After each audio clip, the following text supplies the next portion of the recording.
Good afternoon, Boat Club. It is Friday, November 21.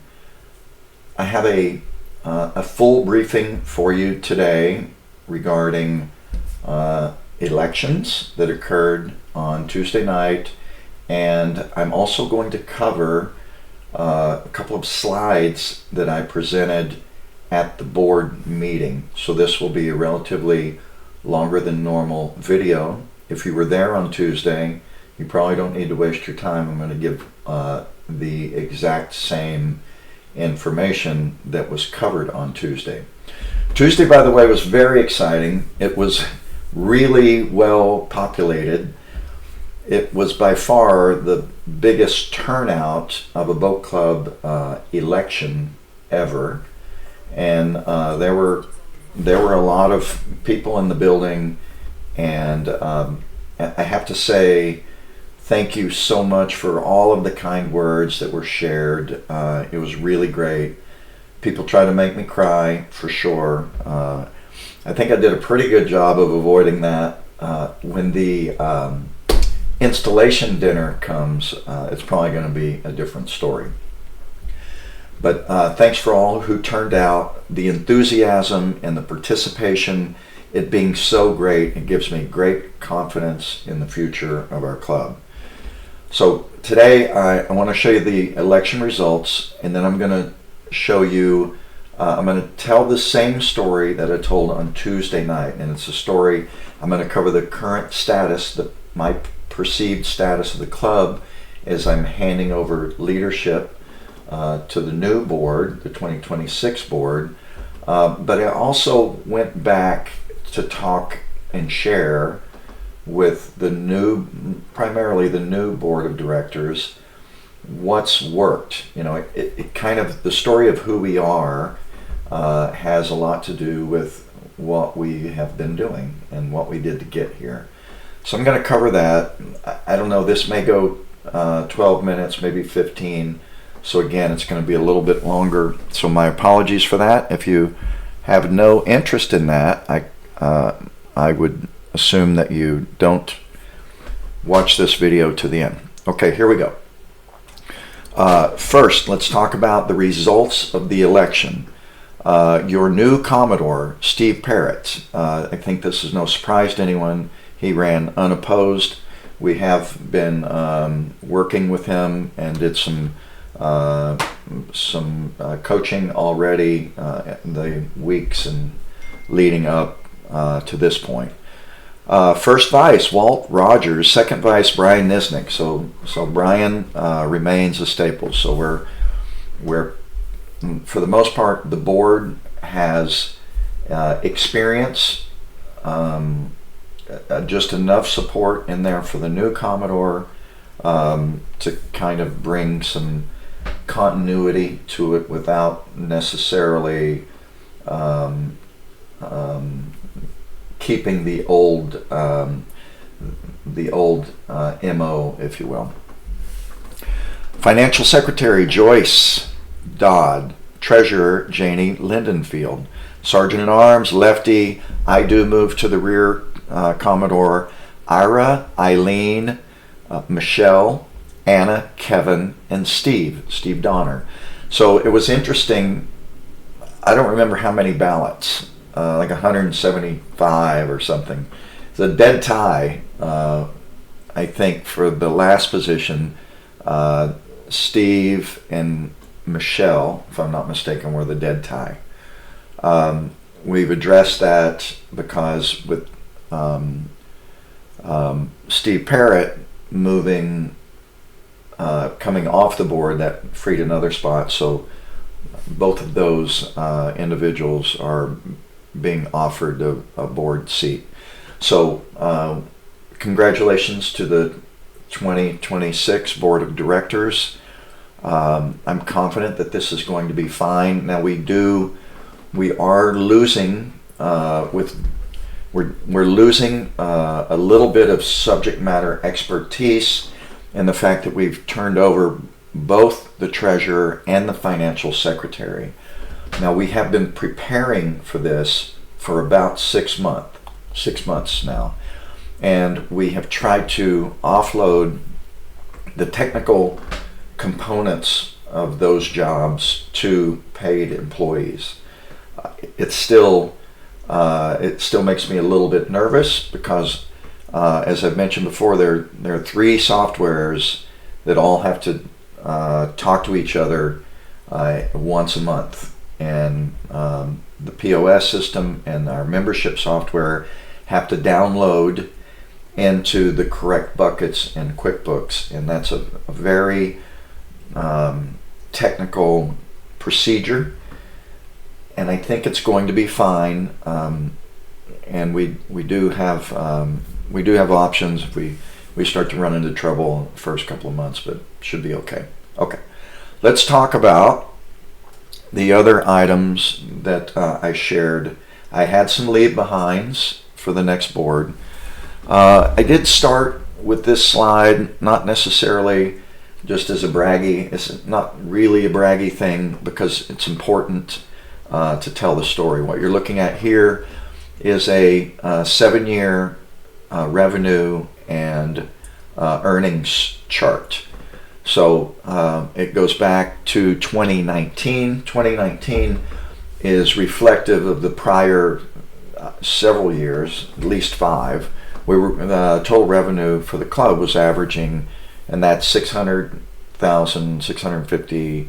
So 2019 was we lost money in 2019. The total revenue was 678. Now during COVID, you'll see in the yellow line indicates earnings for the club. Our best earnings year ever was a year that we were closed, and there's a reason for that. But you can see revenue was at $650,000, and because we didn't have any expenses for labor, and because the bar and the galley were closed, actually we did pretty well. Now you can see the growth. So we at that time, after 2020, it had been determined that we needed to grow the club. So we had a lot of things happening. Well, first of all, we're coming out of COVID. The De Anza Natural in the city and the Audubon Society are starting to want to take over our 4 acres. I remember my first conversation with the landlord, our leasing agent. First of all, they didn't even know who we were, and then he said, "Oh, you guys are that bar on the bay that has boat storage." So we didn't have a reputation.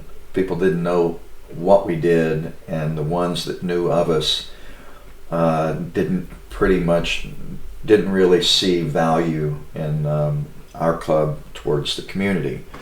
So we started making some changes, and I wanted to show graphically what the results of those changes were, and then I'm going to cover what we actually did, because all of these things are going to be important for the club, in my opinion, moving forward. So we were able to grow the club 27% on that first year. Now, some of you may remember the golden ticket promotions, and and there were a few things that we did to really attract some attention. But you can see every year we've grown the club. Now over here on 2025, all I did was, since we don't have numbers for November, December, I plugged in numbers if we do the same as we did last year. The reality is we're likely going to do more than we did last year. So we're going to fall in about a $1.4 million revenue, which reflects about a 213% growth of our club over the last 5 years. Now, the other thing of note here is, see down here, this the EBITDA, or the earnings, or the net income is getting smaller the more revenue comes in, and there's a real reason for that. Now, in October, we're hesitant to raise any prices unless we know that we have to. we're able to do all this and make capital improvements every year along the way, because I think that's key. First of all, it's required in our lease, but it's also key to continue to make the club better. And yeah, so this year we started charging sales tax in the bar and galley, because we were, with everything we sold, in addition to not having an adequate margin, we were paying sales tax from whatever margin we had. So now the sales tax is being passed through. We're starting to see some results on our monthly, but you can see this year there's going to be and this is estimated, we would like that number to be closer to, be great if it was $100,000, but anyway, that's where it is. Our margins and our leftover dough at the end of the day is not great, and at some point it's going to be a topic of future discussion. The original business model for the club essentially is high value, inexpensive recreation. That's what we started with, and that's the direction that we took. And what have we done along the way? We had to grow membership. We talked about that already. We started, we haven't done it for almost 2 years now, but we had golden tickets, and we did promotions. We also started overcoming almost these negativity and entitlements that seem to be present early on, with a unified positive mission. We got everybody on board with where we needed to go, and then we put a big grin on our face, and we started marching forward without hesitation. The collaboration with our local musician community was huge. We were already tied very closely.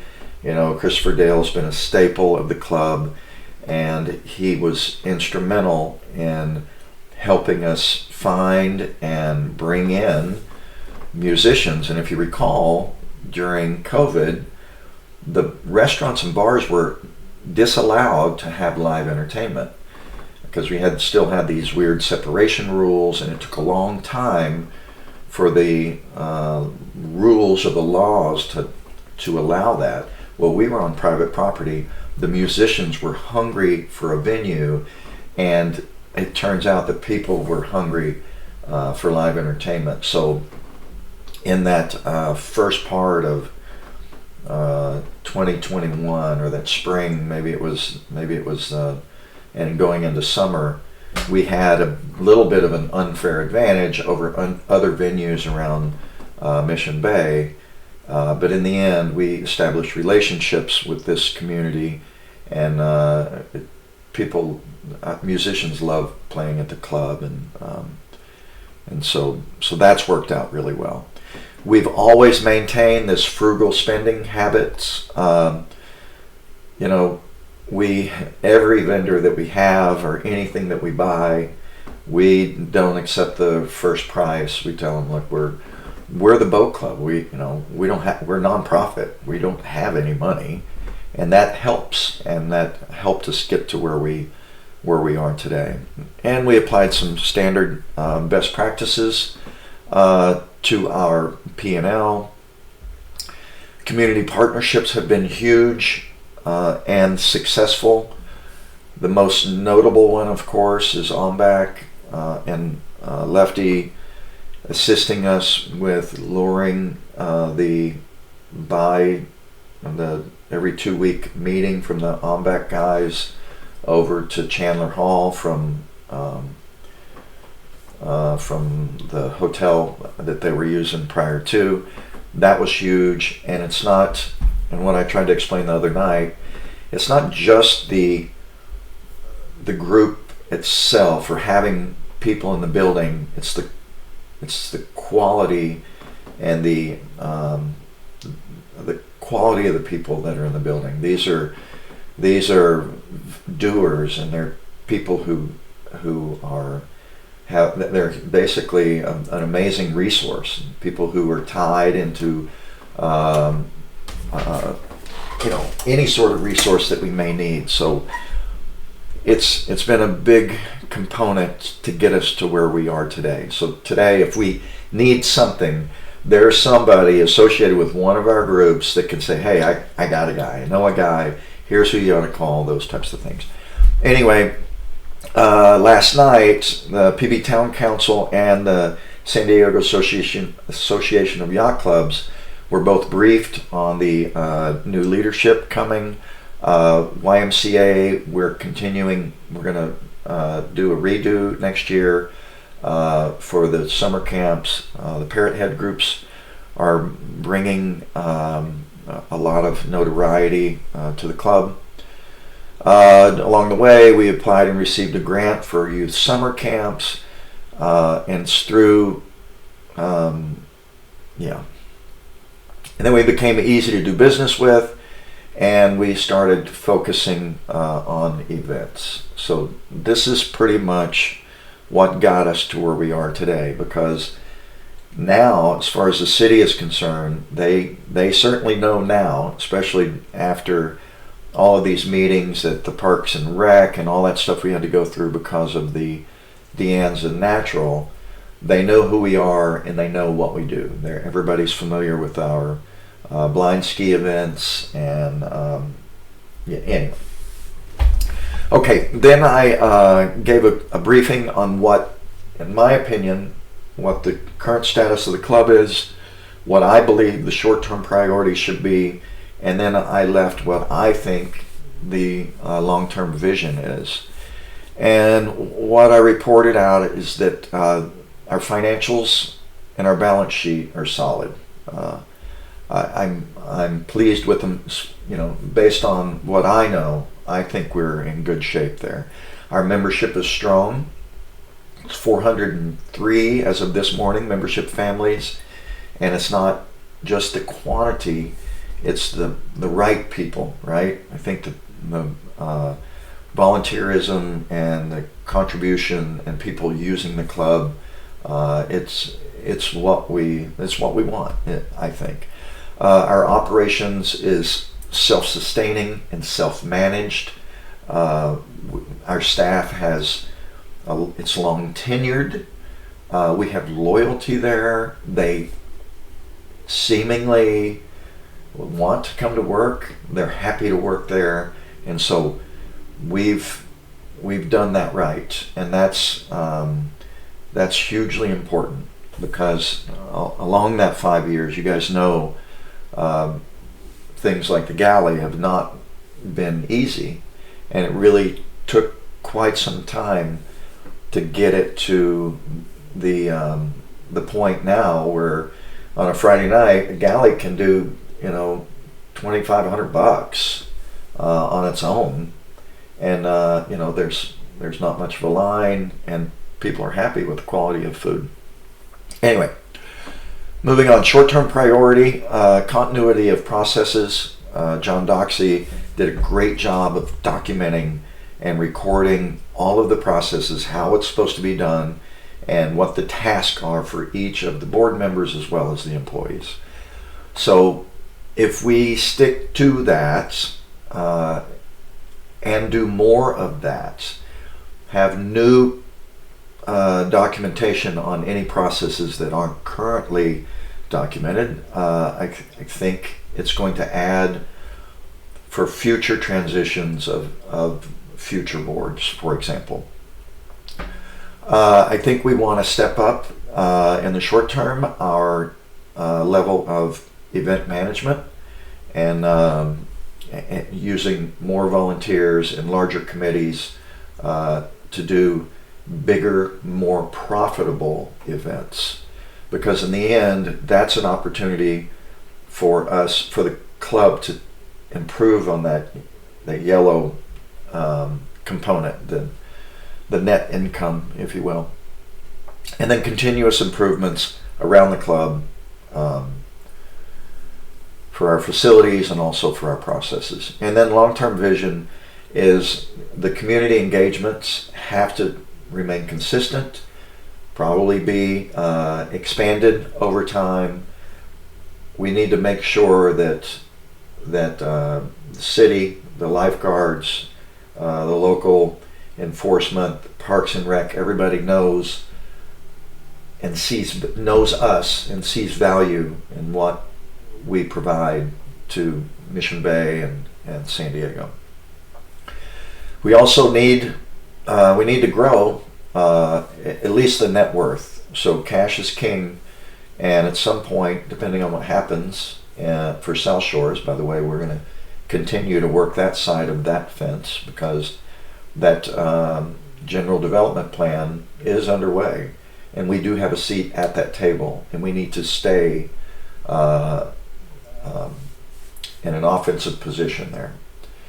And so all of that is part of the sustainability for my long-term vision of the club. Let's see, I left some recommendations behind. I did leave a 2026 budget for the club, and the board voted on Tuesday night to accept that as a recommendation. Now that board can do whatever they want with it, but at least they have a working document that on day one they can work from. Understand and maintain established bookkeeping processes.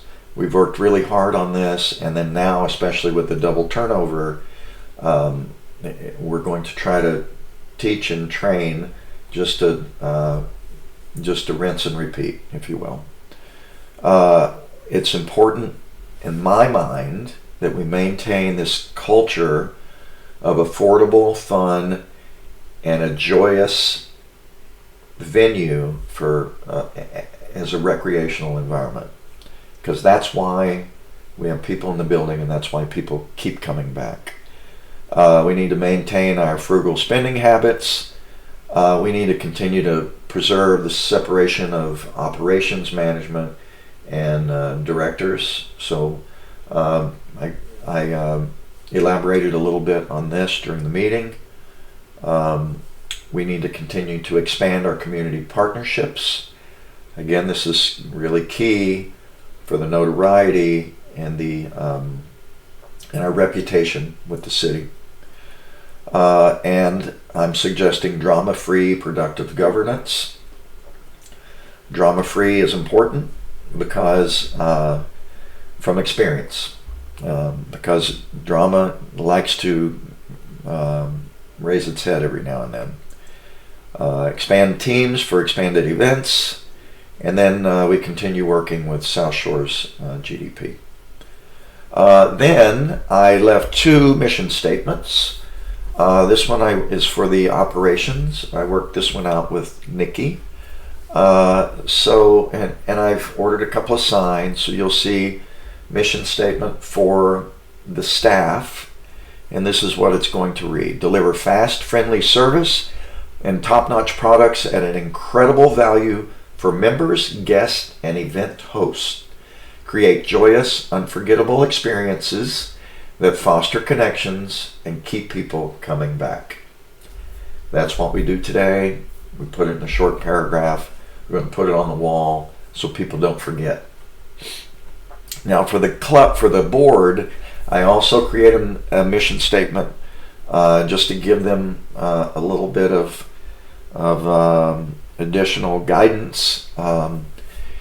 Here's the language that I chose. Guide the club with integrity, vision, and collaboration, ensuring fair governance, sound finances, and member-driven policies that uphold our traditions while embracing growth.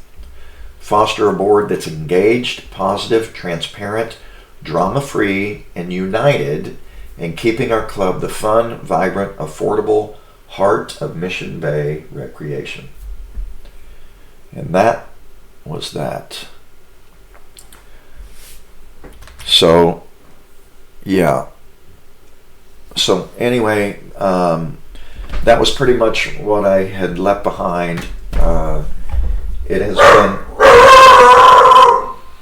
has been an amazing 5 years. It's been my pleasure to serve. I really do appreciate, and I do feed off of the kind words that you guys provide. I'm still around, but I'm still obligated till January 1st, so I'm still on the hook. And as far as I know, everything's going to be fine. Appreciate you guys. Love you people, and we'll see you at the club.